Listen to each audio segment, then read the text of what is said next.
ulas oleh para ulama dan terjadi perbedaan pendapat di antara mereka, dan perbedaan pendapat ini bisa kita sebut merupakan perbedaan pendapat yang sudah final dibahas oleh para ulama. Dan insya Allah di kesempatan kali ini saya akan sampaikan sedikit uraian dengan mengacu kepada perbedaan pendapat yang terjadi di kalangan para ulama. Namun sebelum kita mengangkat bagian itu, terlebih dahulu saya akan berikan beberapa muqaddimah. Yang pertama, bahwa dilihat dari bentuknya, ibadah terbagi menjadi 3. Yang pertama adalah ibadah badaniyah, yaitu ibadah yang murni dilakukan oleh fisik, seperti sholat, membaca Al-Quran, berzikir, dan seterusnya. Yang kedua, ibadah maliyah, yaitu ibadah yang murni bentuknya adalah mengeluarkan harta, seperti membayar zakat, kemudian berkurban, bersedekah, berinfak, dan seterusnya. Termasuk diantaranya adalah wakaf.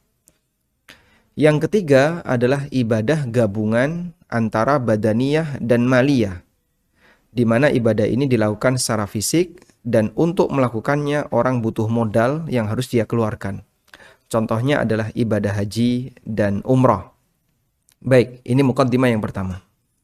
Selanjutnya kita lanjutkan dengan muqaddimah yang kedua. Selanjutnya kita beralih ke muqaddimah yang kedua. Muqaddimah yang kedua, bahwa ibadah itu ada yang bisa diwakilkan dan ada yang tidak bisa diwakilkan. Ibadah maliyah secara umum bisa diwakilkan, sehingga kita bisa menunaikan zakat melalui orang lain. Saya ketika mau bayar zakat, tinggal saya transfer ke yayasan A, kemudian saya titip, tolong salurkan kepada fakir miskin. Maka pada saat saya transfer zakat saya ke yayasan A atau ke orang B atau ke orang C dan minta tolong kepada beliau, tolong dibagikan kepada fakir miskin, berarti pada saat itu saya mewakilkan orang lain untuk menyebarkan zakat saya. Sedekah juga sama, infak juga sama. Dan yang umum terjadi di masyarakat, kurban itu diwakilkan. Karena banyak sekali sahibul kurban yang dia tidak berani menyembelih, bahkan ada yang di luar kota sehingga dia hanya mengirim uang, lalu kemudian oleh pihak wakil yaitu takmir atau panitia membelikan hewan kurban, kemudian disembelih atas nama orang yang mewakilkan. Praktek semacam ini ma'ruf dan para ulama mengatakan bahwasanya berkurban termasuk di antara ibadah yang boleh diwakilkan. Demikian pula haji, demikian pula umroh, maka kita mendengar ada istilah badal haji dan badal umroh. Karena ini termasuk di antara ibadah yang bisa diwakilkan.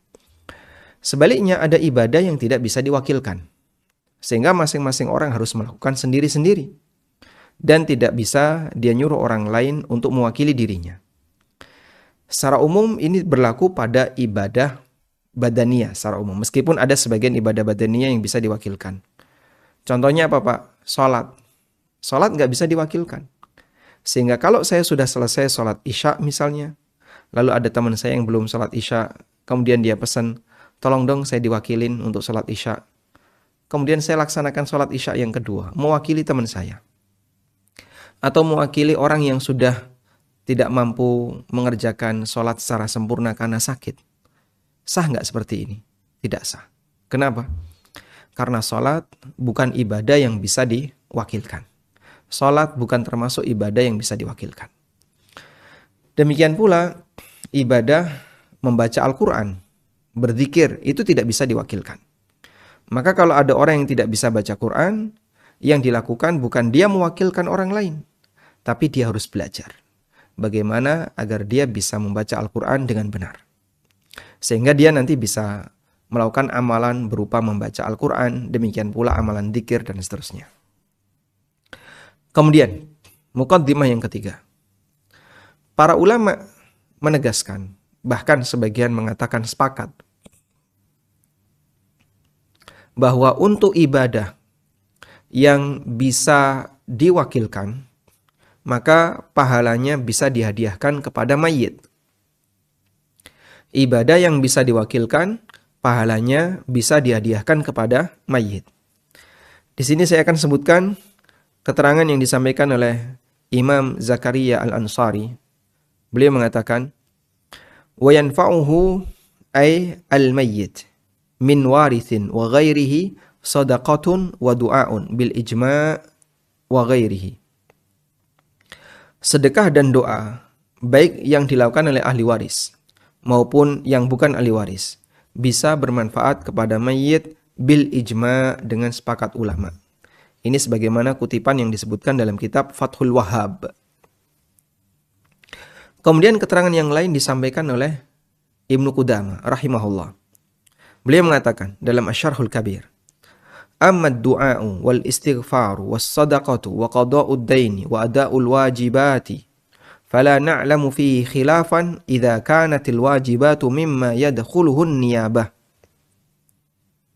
Doa, istighfar, sedekah, melunasi utang, menunaikan kewajiban yang belum terlaksana bisa sampai kepada mayit, ya. Yang kami tahu tidak ada perbedaan pendapat di kalangan para ulama apabila kewajiban itu, ya, mimma yadkhuluhun niyabah, yang bisa diwakilkan. Kewajiban yang bisa diwakilkan. Baik, ulama sepakat bahwa ibadah yang bisa diwakilkan, hadiah pahalanya bisa dihadiahkan kepada mayit. Tayyib. Muqaddimah yang keempat. Bedakan antara mendoakan dengan menghadiahkan pahala ibadah. Ini dua hal yang berbeda. Mendoakan bentuknya adalah kita memohon kepada Allah agar fulan, si A, si B, si C yang sudah meninggal dunia diampuni oleh Allah, atau mendapatkan rahmat dari Allah, atau diluaskan kuburannya oleh Allah Ta'ala, dan aneka doa-doa kebaikan yang lainnya, aneka doa-doa kebaikan yang lainnya, atau agar fulan dimasukkan ke dalam surga. Seperti ini sepakat kaum muslimin bisa sampai kepada mayit. Dan bahkan itu Allah ajarkan dalam Al-Quran, sebagaimana yang Allah firmankan dalam Al-Quran, walladzina ja'u min ba'dihim yaqulun, dan mukmin yang datang generasi setelahnya, mereka berdoa, Rabbana ighfir lana wa li ikhwanina alladzina sabaquna bil iman. Ya Allah, ampunilah kami dan ampunilah ikhwanina, saudara-saudara kami, alladzina sabaquna bil iman, yang mereka telah mendahului kami dalam beriman. Sehingga dalam doa yang diajarkan oleh Allah ini menunjukkan bahwa kita disyariatkan, diperintahkan, dituntunkan untuk mendoakan kebaikan bagi kaum muslimin yang telah meninggal dunia yang mendahului kita. Dan itu termasuk di antara amalan yang diajarkan dalam Al-Quran. Baik, ini 4 muqaddimah berkaitan dengan masalah menghadiahkan pahala. Berikutnya kita akan membahas poin berkaitan dengan apa hukum menghadiahkan bacaan Al-Fatihah kepada mayit. Tadi kita telah sebutkan bahwa membaca Al-Quran termasuk di antara ibadah yang tidak bisa diwakilkan. Maka kalau si A tidak bisa baca Quran, dia tidak bisa mewakilkan saya, tolong dong bacakan Al-Quran untuk saya. Tidak bisa. Kalau saya ngajari dia bisa. Kalau saya membacakan Al-Quran dalam arti biar dia mendengar Al-Quran yang saya baca, bisa. Dan itu sebagaimana yang menjadi kebiasaan para ulama di masa silam, termasuk Rasulullah SAW. Beliau melakukan tadarus dengan Jibril alaihissalam, sehingga Jibril mengajarkan Al-Quran dan Nabi SAW menirukan. Demikian pula yang terjadi antara Nabi SAW dengan sahabat. Beliau pernah meminta Ibnu Mas'ud untuk membacakan Al-Quran, lalu beliau mendengarnya. Beliau juga pernah membacakan surat Lam yakunil ladzina kafaru, surat Al-Bayyinah, kepada Ubay bin Ka'ab. Yang itu dalil bahwa bentuknya adalah memperdengarkan Al-Quran kepada yang lain. Dan hal yang ma'ruf terjadi di tempat kita ketika ada acara, sebelum dimulai, ada salah satu di antara qari, ya, orang yang membaca Quran, mereka membacakan Al-Quran dan didengarkan oleh para jamaah dan masyarakat yang ada di acara tersebut. Baik. Dan yang kita maksud di sini adalah saya membaca Quran atau Anda membaca Quran lalu menghadiahkan pahalanya kepada mayit. Dan tadi kita sebutkan bahwa membaca Al-Quran termasuk di antara amal yang tidak bisa diwakilkan. Kalau kasusnya semacam ini, apakah memungkinkan? Ulama berbeda pendapat. Saya membaca Quran atau Anda membaca Quran, si A membaca Quran lalu dihadiahkan kepada, pahalanya dihadiahkan kepada orang yang sudah meninggal dunia. Kita akan sebutkan secara ringkas keterangan yang disampaikan oleh para ulama. Yang pertama, dalam mazhab Hanafi. Ulama Hanafiyah menegaskan bahwa mengirim pahala bacaan Al-Quran kepada mayit hukumnya diperbolehkan dan pahalanya sampai. Hukumnya boleh dan pahalanya sampai. Ibnu Abil Iz dalam salah satu keterangannya, beliau menyebutkan di syarah Aqidah Thahawiyah, Inna thawaba haqqul amil, fa idza wahabahu li akhihi al-muslim lam yamna' min dhalika. Kama lam yamna' min hibati malihi lahu fi hayatihi wa ibra'ihi lahu minhu ba'da wafatihi. Sesungguhnya yang namanya pahala amal itu adalah hak amil, hak orang yang beramal. Lalu kemudian ketika dia hibahkan kepada saudaranya sama muslim, tidak dilarang. Sebagaimana ketika dia menghibahkan harta milik dia kepada orang lain ketika dia masih hidup. Atau dia membebaskan tanggungan temannya muslim yang telah meninggal dunia. Sehingga di sini kita bisa lihat bahwa Imam Ibnu Abil Is Al-Hanafi, beliau mengkiaskan, menghadiahkan pahala amal itu sebagaimana orang menghadiahkan harta. Sebagaimana orang menghadiahkan uang, sebagaimana orang menghadiahkan makanan, dan seterusnya. Ini keterangan dalam mazhab Hanafiyah. Saya anggap keterangan Ibnu Abil Is sudah mewakili pendapat mazhab Hanafiyah. Berikutnya kita beralih ke pendapat mazhab Malikiyah. Imam Malik menegaskan bahwa menghadiahkan pahala amal kepada mayit hukumnya dilarang dan pahalanya tidak sampai. Karena itu tidak bermanfaat bagi mayit. Sementara sebagian ulama Malikiyah membolehkan dan pahalanya bermanfaat bagi mayit. Sehingga ada dua pendapat dalam Malikiyah. Dalam Minahul Jalil, Al-Qarrafi membagi ibadah menjadi 3. Yang pertama, ibadah yang pahala dan manfaatnya dibatasi oleh Allah. Hanya berlaku untuk pemiliknya. Dan Allah tidak menjadikannya bisa dipindahkan atau dihadiahkan kepada yang lain. Contohnya adalah iman. Iman, tauhid, Islam itu tidak bisa dihadiahkan kepada yang lain. Nafsi-nafsi, masing-masing pribadi harus mengupayakan itu. Yang kedua, ibadah yang disepakati ulama pahalanya bisa dipindahkan dan dihadiahkan kepada orang lain. Contohnya ibadah maliyah, bayar zakat, sedekah, kurban, dan seterusnya yang tadi sudah kita bahas. Yang ketiga, ibadah yang diperselisihkan oleh ulama apakah pahalanya bisa dihadiahkan kepada mayit atau tidak, seperti bacaan Al-Quran. Kemudian kata Al-Qarrafi, Imam Malik dan Imam Asy-Syafi'i melarangnya. Kata Al-Qarrafi, Imam Malik dan Imam Asy-Syafi'i melarangnya. Selanjutnya Al-Qarrafi menyebutkan dirinya bahwasanya beliau lebih menguatkan pendapat yang membolehkan. Beliau mengatakan, "Fayambaghi lil insani alla yatrukah, fala'allal haqqa huwal wusulu fa innahu mughayyab." Selayaknya orang tidak meninggalkan praktek ini. Jadi kata beliau, silahkan dihadiahkan untuk mayit. Semoga pendapat yang benar adalah bisa sampai. Karena ini perkara gaib. Ini kata beliau. Jadi, kalaupun tidak sampai, yang membaca insya Allah tetap dapat pahala. Kalaupun sampai, walhamdulillah, mayit bisa mendapatkan manfaat darinya. Baik. Ada juga sebagian ulama Maliki yang berpendapat bahwa menghadiahkan pahala bacaan Al-Quran tidak sampai kepada mayit. Hanya saja ketika yang hidup membaca Al-Quran di dekat mayit atau di kuburan, maka mayit mendapatkan pahala mendengar bacaan Al-Quran.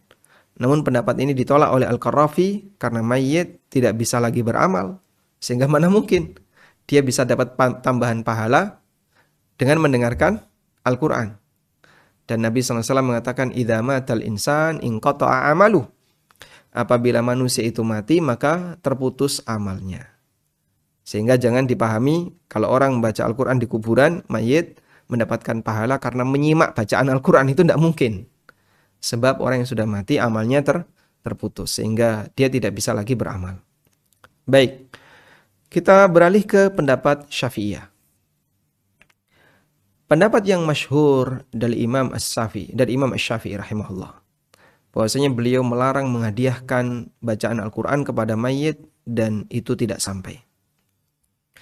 Saya kutipkan keterangan An-Nawawi sebagaimana yang beliau sebutkan dalam Syarah Sahih Muslim. Wa amma qira'atul Qur'an fal masyhuru min madhhab Asy-Syafi'i annahu la yasilu thawabuha ilal mayyit. Untuk membaca Al-Quran, pendapat yang masyhur dari Imam Syafi'i bahwa pahalanya tidak sampai kepada mayit. Wa qala ba'du ashabihi, meskipun sebagian ulama Syafi'iyah mengatakan yasilu thawabuha ilal mayyit, pahalanya bisa sampai kepada mayit. Kemudian di antara teks yang lain yang menunjukkan bahwasanya Imam Syafi'i menolak pendapat yang mengatakan bahwa menghadiahkan pahala kepada mayit itu bisa sampai adalah keterangan yang disampaikan oleh Al-Hafidz Ibnu Katsir dalam tafsirnya. Ketika beliau membahas firman Allah Subhanahu wa taala di surat An-Najm ayat yang ke-39. Allah berfirman, "Wa allaisa lil insani illa ma sa'a." Manusia tidak mendapatkan sesuatu kecuali apa yang dia kerjakan. Kata Al-Hafidz Ibnu Katsir, "Wa min hadhil ayatil karimah istanbata Asy-Syafi'i rahimahullah wa man ittaba'ahu." Berdasarkan ayat yang mulia ini, Imam Syafi'i rahimahullah dan beberapa ulama yang mengikuti beliau menyimpulkan, annal qira'ata la yasilu ihda'u thawabiha ilal mauta li'annahu laysa min amalihim wala kasbihim. Bahwa membaca Al-Quran itu pahalanya tidak sampai ketika dihadiahkan kepada orang yang sudah mati. Karena bacaan Al-Quran ini bukan amal dia dan bukan usaha dia. Sementara di situ Allah berfirman, wa allaisa lil insani illa ma sa'a. Manusia tidak mendapatkan pahala kecuali apa yang dia usahakan. Kemudian Ibnu Katsir menyebutkan beberapa dalil dan alasan yang mendukung pendapatnya ini. Dan Anda bisa simak di keterangan beliau untuk tafsir Ibnu Katsir dari surat An-Najm ayat 39. Selanjutnya kita beralih ke pendapat madhab yang terakhir, yaitu madhab Hambali. Dalam madhab Hambali ada dua pendapat. Sebagian ulama Hambali membolehkan dan sebagian melarang. Sebagaimana ini juga terjadi dalam madhab Malikiyah. Ada 3 pendapat ulama dalam madhab Hambali dalam kasus ini. Kita akan baca yang pertama.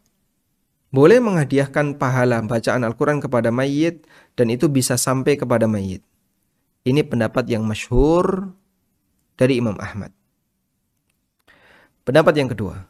Tidak boleh menghadiahkan pahala bacaan Al-Quran kepada mayit meskipun jika ada orang yang mengirim pahala itu bisa sampai dan bermanfaat bagi mayit.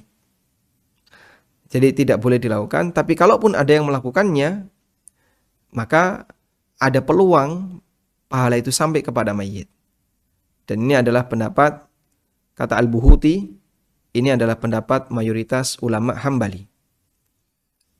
Yang ketiga, pahala tetap menjadi milik pembaca, yaitu orang yang hidup tadi, hanya saja rahmat bisa sampai kepada mayit. Ini pendapat yang ketiga dalam mazhab Hambali. Al-Buhuti mengatakan, wa qala al-aktsar la yasilu ilal mayyit thawabul qira'ah wa inna dzalika li fa'ilihi. Mayoritas Hambali mengatakan pahala bacaan Al-Quran tidak sampai kepada mayit dan itu milik orang yang beramal. Sementara Ibnu Qudamah mengatakan wa ayyu qurbatin fa'alaha wa ja'ala thawabaha lil mayyit al-muslim nafa'ahu dzalik. Ibadah apapun yang dilakukan oleh si A, lalu dia jadikan pahalanya untuk mayit yang muslim, maka mayit muslim itu bisa mendapatkan manfaat darinya. Ibnu Qudamah juga mengatakan wa qala ba'duhum idza quri'al Qur'anu 'indal mayyit aw uhdiya ilaihi thawabuhu kana thawabu liqari'ihi wa yakunul mayyit ka'annahu hadiruha faturja lahu rahmah. Ada sebagian ulama Hambali mengatakan jika seseorang membaca Al-Quran di dekat mayit atau menghadiahkan pahala untuknya, maka pahala tetap menjadi milik yang membaca sementara posisi mayit seperti orang yang hadir di tempat orang yang membaca itu, sehingga diharapkan dia mendapatkan rahmat. Wallahu ta'ala alam. Ini sekian pendapat yang terjadi di kalangan para ulama berkaitan dengan ikhtilaf yang terjadi di antara mereka untuk kasus bagaimana hukum menghadiahkan pahala bacaan Al-Quran kepada mayit. Demikian, semoga bermanfaat. Wassallallahu ala nabiyyina Muhammadin wa ala alihi wa sahbihi wasallam.